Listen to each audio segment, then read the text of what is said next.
अस्सलाम वालेकुम dear students. आज मैं आपके साथ एक और पेपर शेयर करने लगा हूँ MTET 202 का फाइनल टर्म का। इसको हम करंट पेपर तो नहीं कहेंगे बल्कि पास्ट पेपर कहेंगे। ये जो अभी आपके पिछले सेमेस्टर में फ़ाइनल एग्ज़ाम हुए थे उसमें ये पेपर आया था। तो इसके कुछ क्वेश्चंस हैं, 7 क्वेश्चंस हैं, उनको हम वन बाय वन डिस्कस करते हैं और साथ में आपके ये कंसेप्ट भी क्लियर हो जाए। अगर इस बार कोई इससे रिलेटेड क्वेश्चन आ जाता है तो आप उसको सॉल्व कर सको। एक क्वेश्चन तो मैं कहूँगा कि आ रहा है मैथमेटिकल इंडक्शन का, शॉर्ट क्वेश्चन में भी लॉन्ग क्वेश्चन में भी। मैंने ये अभी करंट पेपर के भी आपके साथ पेपर शेयर किए हैं, तो पास्ट पेपर में मैथमेटिकल इंडक्शन पूछा गया तो वो बहुत ही इम्पॉर्टेंट है, उसको तो स्किप मत कीजिएगा। तो चलें स्टार्ट करते हैं वन बाय वन क्वेश्चंस को। तो पहला क्वेश्चन है find the product of A B and B A of given matrix, if not possible then given reason. A और बी मैट्रिक्स दिए गए हैं, कहा गया है कि इनको मल्टीप्लाई करें ए बी को और बी ए को अगर पॉसिबल है। अगर पॉसिबल नहीं है तो उसकी रीज़न हमें दें। सबसे पहले ए और बी को देखते हैं। मैट्रिक्स को मल्टीप्लाई करने के लिए सबसे जो मेन बात है ना, वो आपने ये याद रखनी है कि फर्स्ट कॉलम के फर्स्ट जो मैट्रिक्स है उसके कॉलम और सेकंड जो मैट्रिक्स है उसकी रोज़ आपस में इक्वल होनी चाहिए। जैसे ये फर्स्ट मैट्रिक्स ए है तो ए की कॉलम 2 है, सेकंड मैट्रिक्स बी है तो बी की रोज़ 2 हैं, तो ये दोनों आपस में क्या हैं, इक्वल हैं। तो इसका मतलब ये है कि इनको मल्टीप्लाई करना पॉसिबल है। ए और बी को मल्टीप्लाई करते हैं, मल्टीप्लाई मैट्रिक्स को कैसे करते हैं, रोज़ को कॉलम के साथ। 1 multiply 2, 3 multiply 3, first row first column, first row second column, first row third column. 1 multiply 0, 3 multiply -2, 1 multiply -4, 3 multiply 6। ऐसे ही सेकंड रो को सब के साथ मल्टीप्लाई करेंगे तो फाइनल आंसर जो आएगा वो क्या आएगा, 11 -6 14, 1 2 -14। यानी ए बी को मल्टीप्लाई करना पॉसिबल है। अब बी ए की बात करते हैं। बी ए ही है, यानी इसमें कितने कॉलम हैं, यानी पहले इसका हम ऑर्डर लिख लेते हैं। ऑर्डर क्या है इसका, ऑर्डर है जी इसका 2 मल्टीप्लाई 3, यानी 2/3, 2 रोज 3 कॉलम। इस मैट्रिक्स का ऑर्डर क्या है, 2/2।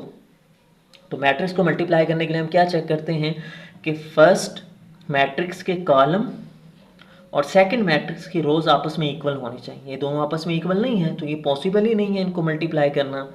तो इसकी रीज़न क्या लिखनी है आप लोगों ने, B A is not possible because number of column of B3 is not equal to number of rows of A2। यानी नंबर ऑफ कॉलम इक्वल नहीं है नंबर ऑफ रोज के, इसलिए इनको मल्टीप्लाई करना पॉसिबल नहीं है। तो ये था पहला क्वेश्चन। दूसरा क्वेश्चन दिया गया था 1 का स्क्वायर प्लस 2 का स्क्वायर प्लस 3 का square plus 2 up to so on plus n का square is equal to n into n plus 1 2n plus 1 over 6। यानी मैथमेटिकल इंडक्शन के ज़रिए इसको सॉल्व करना था। तो पहले इसके 2 स्टेप हैं, बेसिस स्टेप और इंडक्टिव स्टेप। बेसिस स्टेप में क्या करते हैं कि n इज इक्वल टू 1, जहाँ n होगा वहाँ पे 1 पुट कर देना है। लेफ्ट हैंड साइड पे क्या है, n स्क्वायर है तो वहाँ पे n पुट करेंगे, 1 का स्क्वायर 1 नहीं होता है, 1 आ जाएगा। राइट हैंड साइड पे जहाँ पे n होगा ना वहाँ पे 1 पुट कर देना है, 1 इंटू 1 प्लस 1, 2 इंटू 1 प्लस 1। जब हम इसको सिंप्लीफाई करेंगे तो 6/6 इज इक्वल टू 1, यानी ये ट्रू आ गया। अब जो दूसरा स्टेप है वो इंडक्टिव स्टेप है। वो क्या है कि पहले n की जगह k पुट करना है, जहाँ पे n होगा वहाँ पे k पुट कर देना है। यानी यहाँ पे n का स्क्वायर था, k का स्क्वायर हो जाएगा, यहाँ पे n था वहाँ पे k आ जाएगा। फिर साथ ही इसके क्या करना है कि n is equal to k plus 1 put करना है, 1 का स्क्वायर बाकी इसी तरीके से आ जाएगा, जहाँ पे n होगा वहाँ पे k प्लस 1 पुट कर देना है। तो पुट करने के बाद इसको पहले हम सिंप्लीफाई कर देते हैं। राइट हैंड साइड को 2k के अंदर मल्टीप्लाई हो रहा है, 2k प्लस 2 प्लस 1, तो 2k प्लस 2 प्लस 1 क्या हो जाएगा, 3 हो जाएगा, और 1 प्लस 1 2 हो जाएगा। हम ये जो राइट हैंड साइड आई है ना, इसको हमने प्रूव करना है लेफ्ट हैंड साइड को लेके। तो लेफ्ट हैंड साइड हमारी क्या है कि 1 प्लस 2 का स्क्वायर प्लस 3 का square plus up to so on. अगर सीक्वेंस देखें 3 से पहले 2 है, 2 से पहले 1 है, तो जो एंड वाला नंबर है k प्लस 1, इससे पहले k होगा तो यहाँ पे स्क्वायर है तो यहाँ पे k स्क्वायर आ जाएगा, ये k स्क्वायर आ जाएगा। अब अगर यहाँ तक देखें तो ये ऊपर हम लिख चुके हैं कि इसकी वैल्यू मौजूद है। वो क्या है, k into k plus 1 2k plus 1 over 6, वो पुट कर देंगे। k+1 होल का स्क्वायर एज इट इज़ आ जाएगा। तो ये वैल्यू पुट करने के बाद अब आगे क्या करेंगे, एलसीएम लेंगे। यहाँ पे देखें अगर k+1 कॉमन आ रहा है उसको कॉमन ले लिया, k+1 कॉमन लेने के बाद पीछे जो वैल्यू बची है k into 2 k+1 plus k+1 whole square था ना, एक कॉमन ले लिया, पीछे क्या बच गया, k+1 बच गया। तो पीछे क्या बच गया, यहाँ पे 6 एलसीएम लेंगे, 6 जब एलसीएम आएगा तो यहाँ पे बचेगा k इंटू 2 k+1, 6 इस वैल्यू के साथ मल्टीप्लाई हो जाएगा क्योंकि इसका डिनोमिनेटर नहीं है। तो 6 को जब मल्टीप्लाई करेंगे 6k प्लस 6 को k के साथ मल्टीप्लाई करेंगे 6k हो जाएगा, और 1 को 6 के साथ मल्टीप्लाई करेंगे 6 हो जाएगा। ऐसे k के साथ इस ब्रैकेट के अंदर मल्टीप्लाई कर देंगे तो ये बन जाएगा 2k² प्लस k। तो यहाँ पे 2k² 6k plus k 7k हो जाएगा, और यहाँ पे क्या हो जाएगा, 6 हो जाएगा। अब क्या है कि इसकी फैक्टराइजेशन करनी है। फैक्टराइजेशन कैसे करते हैं, फर्स्ट नंबर को लास्ट नंबर के साथ मल्टीप्लाई करते हैं, यानी 2 मल्टीप्लाई 6 क्या आ जाएगा, 12 आ जाएगा। अब जो मिड वाली वैल्यू है उसको ब्रेक करते हैं 2 पार्ट्स में, और ऐसे बनाने हैं, अगर मल्टीप्लाई करें 12 आए, प्लस माइनस करें तो 7 आए। तो 12 के ऊपर कौन कौन से टेबल जा सकते हैं, 2 6 का जा सकता है, 3 4 का जा सकते हैं। 3 मल्टीप्लाई 4 करें 12 आ जाता है, और 3 को 4 के साथ ऐड करेंगे तो क्या आ जाएगा, 7 आ जाएगा। तो मिड वाली वैल्यू आ जाती है। तो पॉसिबल ये फैक्टर बन रहे हैं, तो लिख देंगे 2k² plus 4k plus 3k plus 6। तो यहाँ पे हम इन दो में से कॉमन लेंगे, 2k कॉमन आ जाएगा, पीछे बच जाएगा k+2। यहाँ से 3 कॉमन लेंगे, k+2 ओवर 6 आ जाएगा। तो यहाँ पे जो दो फैक्टर बने हैं 2k प्लस 3 और k+2 ओवर 6, तो यही हमारे जो है ना वो क्या है, राइट हैंड साइड है जिसको हमने प्रूव करना था, k+1 k+2 और 2k+3 ओवर 6। तो ये मैथमेटिकल इंडक्शन का करने का तरीका। एक और क्वेश्चन दिया गया है मैथमेटिकल इंडक्शन का, 3 + 6 + 9 plus up to so on 3n over, ये वैल्यू दी गई है। बिल्कुल उसी तरीके से करेंगे, बेसिस स्टेप में n = 1 पुट करेंगे, लेफ्ट हैंड साइड में 3 आया है, राइट हैंड साइड में n की जगह 1 पुट करेंगे तो आंसर 3 आ जाएगा, यानी left hand side = right hand side, यानी ये ट्रू है बेसिस स्टेप जो है। इंडक्टिव स्टेप में क्या होता है, पहले n की जगह k पुट करते हैं, k पुट कर दिया, फिर n की जगह k+1 पुट करेंगे, तो k+1 पुट करेंगे तो यहाँ पे ये वैल्यू है जी, यहाँ पे 1 + 1 क्या हो जाएगा, 2 हो जाएगा, k+2 ओवर 2, यानी ये अब ये जो चीज़ है ये हमने प्रूव करनी है, 3 × k+1 k+2 over 2 left hand side को लेके। यहाँ पे हम ऐसे 1 लिखा रहने देंगे और ये एज इट इज़ आ जाएगा। अब हम लेफ्ट साइड को लेंगे और राइट हैंड साइड को जो है ना वो क्या है, प्रूव करेंगे। तो लेफ्ट हैंड साइड हमारी क्या है, 3 + 6 + 9। अब अगर देखें 3 × k+1 था ना, तो ये एक सीक्वेंस जा रहा है, इससे पीछे 3k आएगा, फिर 3k+1 आएगा, फिर आगे 3k+2 आ जाएगा, इसी तरीके से सीक्वेंस चल रहा है ना। तो यहाँ तक जो हमारी वैल्यू है वो पीछे गिवन थी, और हर क्वेश्चन के अंदर ऐसा ही होगा, एक पीछे स्टेप आएगा तो वो वैल्यू पहले गिवन होगी जब n = k पुट करेंगे।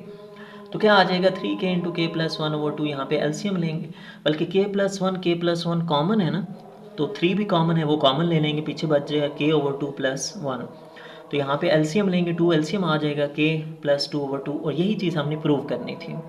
ये है मैथमेटिकल इंडक्शन। ये क्वेश्चन आते रहते हैं, बहुत इंपॉर्टेंट भी हैं, शॉर्ट क्वेश्चन में भी, लॉन्ग क्वेश्चन में भी।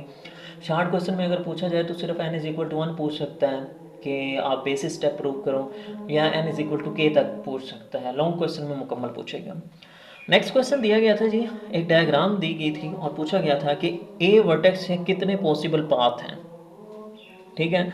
तो ए से लेकर सी तक एक पाथ हो गया, ए से लेकर सी तक और सी से लेकर बी तक, यानी यहाँ से पहले ए से गुजरेंगे, सी तक पहुँचेंगे, फिर बी तक जाएंगे ना, तो ए से सी फिर बी। तीसरा पाथ क्या है, ए से सी फिर डी। चौथा पाथ क्या है, ए से सी तक आएंगे और सी से ई तक जाएंगे। तो ऑल पॉसिबल पाथ जो है ना वो ये आएंगे। आपने जस्ट एग्जाम में ऐसे लिख देना है कि ए से सी तक, ए से सी फिर बी, ए से सी फिर डी, ए से सी फिर ई। अगर यहाँ पे ई सी के साथ कनेक्ट ना हो तो फिर हम ये पाथ पॉसिबल ही नहीं था, तो ये इसका पाथ बनेगा। अच्छा, नेक्स्ट क्वेश्चन है, prove that every integer is rational number. ठीक है, सबसे पहले तो आपको पता होना ये डेफिनेशन क्या है रेशनल नंबर की। रेशनल नंबर की डेफिनेशन ये है कि वो p ओवर क्यू की फॉर्म में होता है, और q = not zero, q zero नहीं होता। ये रेशनल नंबर की डेफिनेशन है। जैसे 5/7 ये रेशनल नंबर है, P ओवर Q की फॉर्म में है और Q 0 नहीं है। यहाँ पे हम लेट्स सपोज कर लेते हैं कि n नंबर है, तो n जो है ना हम ऊपर लिखेंगे, नीचे 1 है, तो 1 इक्वल नॉट 0। तो एवरी इंटीजर हमने ले लिया कोई भी एक, 1 ले लें, 2 ले लें, 3 ले लें, 4 ले लें, कोई भी ले लें। Every integer is a rational number. तो ये शॉर्ट क्वेश्चन पूछा गया था, जस्ट आपने प्रूव करना था। नेक्स्ट क्वेश्चन आ जाता है, find GCD of 4, 5, 6, 8, 9 and 81 using division algorithm. कैसे फाइंड करते हैं? ये आपका लेक्चर नंबर आई थिंक 32, 33 है, तो उसमें ये क्वेश्चन दिए गए हैं और ये हैंड आउट में ये फार्मूला भी दिया गया है। इसका ये फार्मूला है is equal to Q into D plus R remainder होता है, Q कोशंट होता है, डी डिवाइज़र होता है। ठीक है, जो सबसे बड़ी वैल्यू होगी वो इस साइड पे लिखेंगे और छोटी वैल्यू को इस साइड पे डिवाइड करेंगे, ऐसे डिवाइड करेंगे। ठीक है, डिवाइड करने के बाद यहाँ पे कोशंट की जगह कोशंट लिखेंगे, डिवाइज़र की जगह जो डिवाइड नंबर हो रहा है और रिमाइंडर जो वैल्यू बच रही है वो लिख देंगे। नेक्स्ट पे क्या करेंगे, ये तब तक करते रहेंगे जब तक रिमाइंडर 0 नहीं बच जाता। नेक्स्ट क्या करेंगे, जो यहाँ पे डिवाइज़र होगा उसको यहाँ पे डिवाइडेंड की जगह रखेंगे और रिमाइंडर को उसके साथ डिवाइड करेंगे। यानी यहाँ पे 81 था डिवाइज़र, रिमाइंडर 5 था, तो 81 और 5 को डिवाइड करेंगे।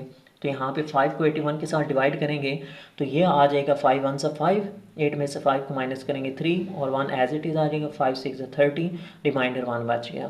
तो यहाँ पे 81 कोशंट कितना था 16 और डिवाइज़र क्या था 5 और रिमाइंडर क्या आ गया 1 आ गया।